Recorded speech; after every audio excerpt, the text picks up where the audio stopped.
Eu nunca imaginei que ia escrever sobre isso. Não por vergonha, não por medo, mas porque algumas coisas a gente guarda só pra gente, como se falasse alto elas perdessem a força. Mas hoje eu tô aqui com as mãos trêmulas no teclado, porque ontem a Maria me perguntou, mãe, por que a gente não conta pra ninguém como o João ficou bom?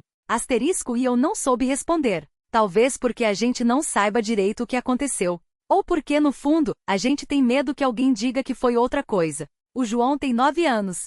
Ou melhor, tinha 9 anos quando tudo começou. Era magrinho, daqueles meninos que comem sem parar e não engordam, sempre com as calças caindo do quadril. Adorava futebol, mas vivia cansado. Eu achava que era preguiça, até que um dia ele desmaiou na escola. A professora ligou assustada, dizendo que ele estava pálido, suando frio, e que tinha cheiro de fruta na boca. Eu não entendi nada na hora, mas quando cheguei no pronto-socorro, o médico já estava falando em diabetes tipo 1. Sua vida vai mudar agora, ele disse, como se fosse um aviso. E mudou. As primeiras semanas foram um pesadelo. Aprender a medir glicose, contar carboidratos, dar injeção de insulina numa criança que chorava e perguntava por que eu, mãe? Enquanto eu segurava a seringa com as mãos suadas. O João odiava a agulha. Às vezes ele se debatia tanto que eu tinha que chamar o meu marido para segurar as perninhas dele. Depois ele ficava quieto, olhando para a parede como se tivesse desistido. Uma vez, ele me perguntou se ia morrer. Eu menti. Disse que não. Mas na verdade, eu não sabia. A gente tentou de tudo. Médicos, endocrinologistas, nutricionistas. O João tomava insulina 4 vezes por dia, e mesmo assim os níveis dele oscilaram tanto que uma vez ele acabou na UTI. Eu me lembro de ficar sentada do lado da cama dele, ouvindo os bips das máquinas, rezando para Deus não levar meu filho. Não era uma reza bonita, daquelas de igreja. Era um desespero mudo, com lágrimas escorrendo e as mãos apertando a beirada do colchão. Se existir algum jeito, me mostra, eu pedia. Não pedia cura. Só um jeito. Foi mais ou menos nessa época que a tia Rosa começou a insistir pra gente ir na congregação. Ela já frequentava há anos e sempre falava dos milagres que via lá. Eu nunca tinha dado muita bola, mas o desespero faz a gente agarrar qualquer palha. Um domingo a gente foi. Não foi nada do que eu esperava. Não tinha gritaria, não tinha gente caindo no chão. Era só um salãozão simples com homens de terno e mulheres de vestido longo cantando hinos baixinho. O João ficou quieto no meu colo, observando tudo. Depois do culto, um irmão se aproximou. Não era pastor, não era ninguém importante, só um homem magro, de óculos que trabalha numa padaria. Ele perguntou pelo João, se podia orar por ele. Eu não sabia o que dizer, então só balancei a cabeça. Ele colocou a mão na cabeça do João e fechou os olhos. Não falou nada de grandioso, só Senhor, olha para esse menino, E foi embora. Nada de espetáculo. Nada de promessas. Só isso. A gente continuou indo. Não todo domingo porque o João às vezes acordava fraco ou a glicose estava alta, mas íamos. E toda vez aquele irmão orava por ele. Uma vez ele me perguntou se eu acreditava que Deus podia curar. Eu não soube responder. Não é que eu não acreditasse. É que eu já tinha rezado tanto, chorado tanto, que não sabia mais o que era fé e o que era só cansaço. Até que um dia, coisa de uns 3 meses depois, o João acordou e disse que estava com fome. Nada demais, exceto que ele não tinha tomado insulina ainda. Eu medi a glicose dele esperando o pior, mas o aparelho marcou 98. Normal. Deve ser erro pensei. Medi de novo. Mesmo número. Fiquei paralisada. Não contei pro João, só dei o café da manhã dele e fiquei observando, esperando algum sinal de que estava tudo errado. Mas não teve. Ele comeu, brincou, correu no quintal. No almoço medi de novo. 110, ainda normal. Passaram-se dias. Eu não falava pra ninguém, nem pro meu marido a princípio. Medi a glicose do João em segredo, com medo de que fosse um sonho. Mas os números continuavam normais. 1 semana. 2. 1 mês. O João não tomava insulina havia 1 mês e os exames dele, feitos no laboratório, confirmavam. A glicose estava estável. O endocrinologista ficou boquiaberto. Isso não é possível. Isso não é possível. Repetiu o médico, tirando os óculos e esfregando os olhos como se duvidasse do que via no papel. João, você tem diabetes tipo 1 há 5 anos. Não há remissão espontânea. Não há cura. Isso não acontece. Eu segurei a mão do meu filho, que balançava as pernas no banco do consultório, impaciente. Ele não entendia a gravidade daquilo, só queria ir embora para brincar com o cachorro. O médico olhou para mim, depois pro João, e voltou a examinar os exames como se procurasse um erro de digitação. Asterisco, você tem certeza que são os resultados dele? Não houve troca de amostras? Asterisco, asterisco, tenho certeza asterisco, respondi, a voz mais firme do que eu me sentia. Asterisco, fiz o teste 3 vezes em laboratórios diferentes. E eu mesma medi a glicose dele todos os dias nesse último mês. Sempre normal. Asterisco, o médico suspirou, recostou-se na cadeira e cruzou os braços. Asterisco, bom, então vamos refazer tudo. Exame de hemoglobina glicada, peptídeo C, anticorpos. Preciso descartar qualquer coisa antes de... Asterisco, ele hesitou. Asterisco, antes de considerar isso um milagre. Asterisco. Saímos do consultório com uma requisição enorme na mão. João perguntou se podia tomar sorvete no caminho de volta. Eu disse que sim, mas meu coração batia tão forte que mal consegui sorrir. Sorvete. Aquelas palavras soavam como uma liberdade que não tínhamos há anos. Os exames demoraram uma semana. Uma semana em que eu acordei todas as madrugadas suando, com o mesmo pesadelo. O telefone tocando, o médico dizendo que tinha sido um engano, que o João precisava voltar a tomar insulina imediatamente. Mas quando o resultado chegou, era igual ao primeiro, e ao segundo, e ao terceiro. O endocrinologista ligou pessoalmente. Asterisco, senhora Mariana, os exames confirmam. A produção de insulina do João está normal. Os anticorpos que destruíram as células beta antes sumiram. Não há explicação médica para isso. Asterisco. Eu me sentei na cama, o telefone colado no ouvido, as mãos tremendo. Asterisco. O que isso significa? Asterisco. Asterisco significa que por enquanto, ele não precisa mais de insulina. Mas precisamos monitorar. Pode ser temporário. Pode ser, asterisco, ele fez uma pausa. Asterisco, pode ser qualquer coisa. Nunca vi um caso assim. Asterisco. Desliguei e fiquei olhando pro teto. O João entrou no quarto, pulou na cama e abraçou meu pescoço. Asterisco, mãe, hoje tem treino de futebol? O técnico falou que se eu jogar bem, posso ser capitão. Asterisco. Eu apertei contra mim, fechando os olhos. Capitão.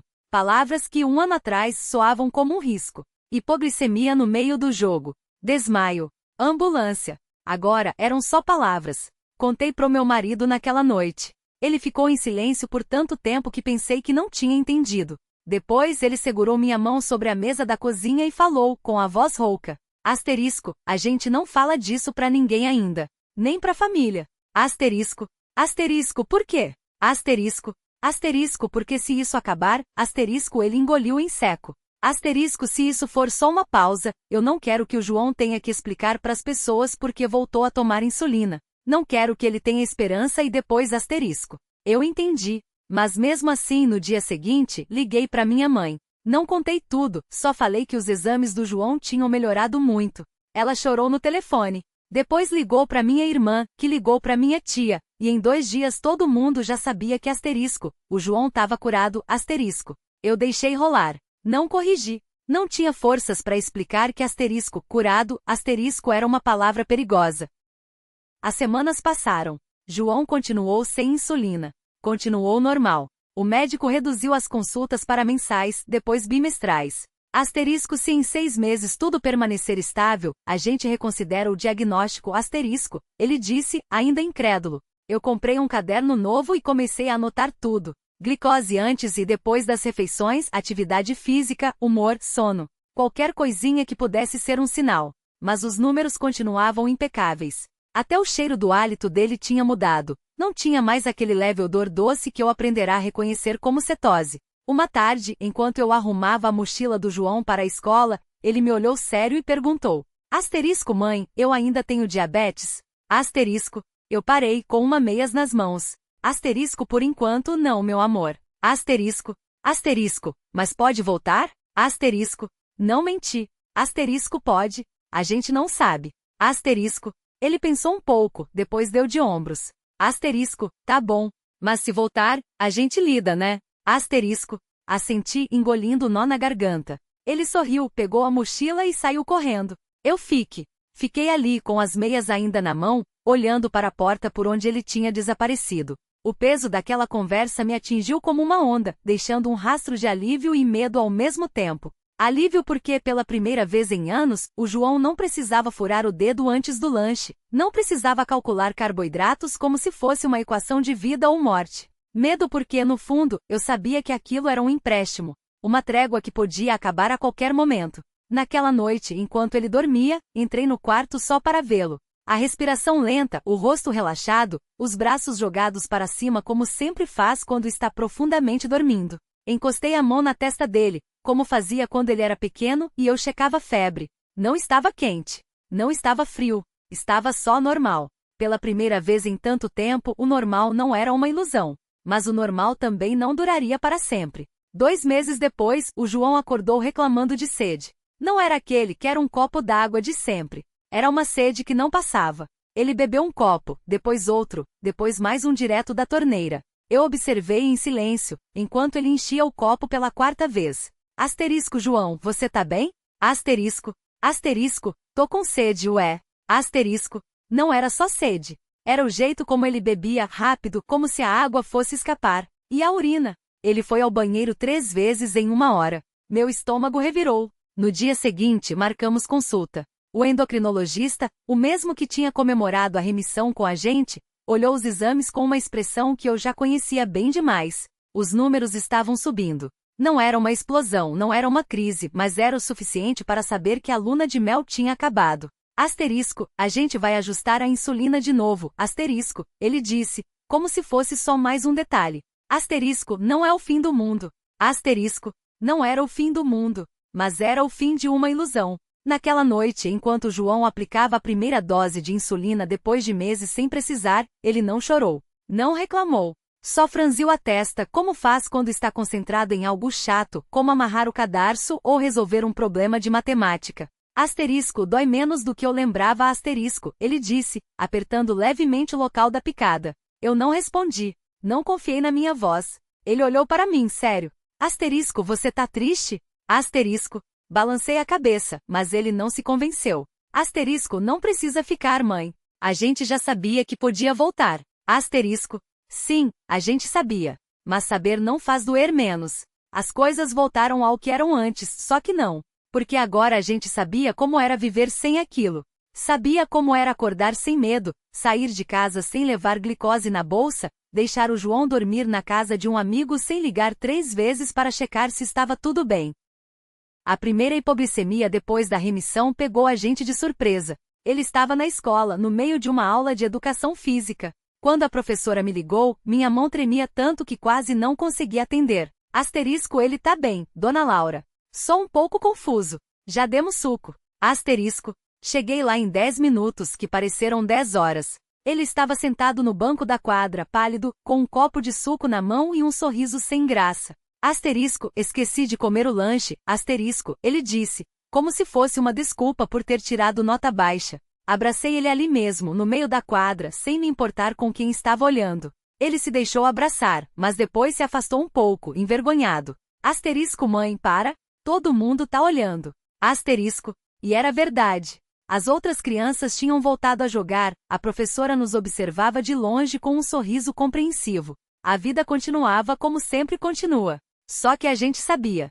Sabia que por baixo daquilo tudo tinha uma correnteza. E que a qualquer momento ela podia nos puxar de volta. Eu soltei, mas segurei seus ombros por mais um segundo, só para sentir que ele ainda estava ali inteiro. Seus olhos estavam vidrados como se a quadra, as crianças gritando, o sol batendo no asfalto quente, tudo fosse um fundo borrado atrás de alguma coisa que só ele via. Asterisco, vamos embora? Asterisco, perguntei baixinho. Ele assentiu, mas antes de se levantar, olhou para o suco meio cheio na mão, como se não soubesse o que fazer com ele. Acabei pegando o copo e jogando o resto na terra seca ao lado do banco. O líquido escorreu rápido, deixando um rastro escuro que sumiu em segundos. Caminhamos em silêncio até o carro. O estacionamento estava quase vazio, só uns 2 ou 3 pais esperando, mexendo no celular. Quando abri a porta do passageiro, ele parou do lado de fora imóvel. Asterisco, mãe, asterisco, a voz dele tremia um pouco. Asterisco, e se amanhã for igual? Asterisco, não respondi na hora. Encostei a testa no volante, fechando os olhos por um instante. A pergunta doía porque eu não tinha resposta. Ou melhor, tinha, mas nenhuma que servisse. Asterisco, amanhã a gente acorda, toma café, e vai vendo o asterisco, falei finalmente. Asterisco, como sempre. Asterisco, ele entrou no carro sem reclamar, mas senti o peso do silêncio dele do meu lado. Liguei o motor, coloquei a mão no câmbio e respirei fundo antes de sair. O rádio estava ligado em uma estação qualquer, um locutor falando sobre o tempo. Desliguei. No caminho, passei na padaria e comprei um pão de queijo para ele, quentinho, embrulhado em papel manteiga. Ele comeu sem dizer nada, olhando pela janela, os dedos deixando marcas de gordura no papel. Quando terminamos de estacionar em casa, ele ainda segurava o embrulho amassado na mão. Asterisco, vou deitar um pouco, asterisco, avisou, já subindo as escadas. Asterisco, tá bom. Me chama se precisar de algo. Asterisco. Fiquei na cozinha, ouvindo os passos dele pelo corredor, a porta do quarto fechando. Lavei o copo do suco que tinha trazido do carro, mesmo sem precisar. A água corria quente, quase queimando minhas mãos. Depois, senti o cheiro de queimado. O ferro de passar estava ligado há não sei quanto tempo, esquecido em cima da tábua. Desliguei com um clique seco, passei a mão na superfície ainda morna. Era assim que a gente vivia agora, esquecendo coisas bobas, deixando panelas no fogo, saindo de casa com uma meias descombinadas. Pequenas falhas que juntas, formavam um mapa de onde a gente tinha se perdido. Quando subi para verificar se ele estava dormindo, a porta do quarto estava entreaberta. Ele estava deitado de lado, de costas para mim, o cobertor puxado até o pescoço, mesmo com calor, respiração lenta, quase imperceptível. Fechei a porta sem fazer barulho e fui para o meu quarto. Deitei em cima das cobertas, sem força nem para tirar o tênis. O celular vibrou no bolso, uma mensagem da escola, lembrando da reunião de pais na semana que vem. Apaguei a notificação sem ler direito. Olhei para o teto, contando as rachaduras no gesso. Uma delas, fina e sinuosa, parecia um rio seco. Lembrei do dia em que ele tinha uns 6 anos e a gente brincava de encontrar formas nas manchas da parede. Asterisco, aqui tem um dragão, asterisco, ele dizia apontando. Asterisco, e aqui um barco. Asterisco, agora só via rachaduras. O sol já estava baixo quando acordei, a luz entrando pela fresta da cortina, quente no meu rosto. Levantei com a boca seca, o corpo pesado. No corredor, a porta do quarto dele continuava fechada. Bati leve, 2 vezes. Asterisco, filho, tudo bem? Asterisco, silêncio. Depois, um murmúrio abafado. Asterisco, tô acordado. Asterisco, asterisco, vou fazer um macarrão. Quer? Asterisco, mais silêncio. Então, asterisco, vou. Asterisco, a voz saiu tão baixa que quase não ouvi. Desci as escadas devagar, como se estivesse carregando algo frágil nas mãos. Na cozinha peguei a panela, enchi de água, acendi o fogo. Enquanto esperava ferver, fiquei olhando pela janela acima da pia. O quintal estava vazio, só as plantas que eu não regava há semanas, algumas já murchas. Quando a água começou a borbulhar, coloquei o macarrão e mexi sem pressa. O barulho da água fervendo enchia o silêncio da casa. De repente, senti ele atrás de mim, parado na porta da cozinha. Não virei. Só perguntei. Asterisco, quer queijo ralado ou só molho? Asterisco, asterisco, só molho, asterisco, ele respondeu. E por um segundo foi quase como antes. Fiquei ali, mexendo o macarrão, enquanto ele se aproximava devagar. Ouvi o rangido da cadeira quando se sentou à mesa, o mesmo som de sempre. Não falamos mais nada até eu servir os pratos. Asterisco, tá bom? Asterisco, perguntei, só para quebrar o gelo. Ele assentiu com a boca cheia. Depois baixou o garfo e olhou para as mãos. Asterisco, desculpa, asterisco, murmurou. A água ainda fervia no fogão. Eu só respirei fundo.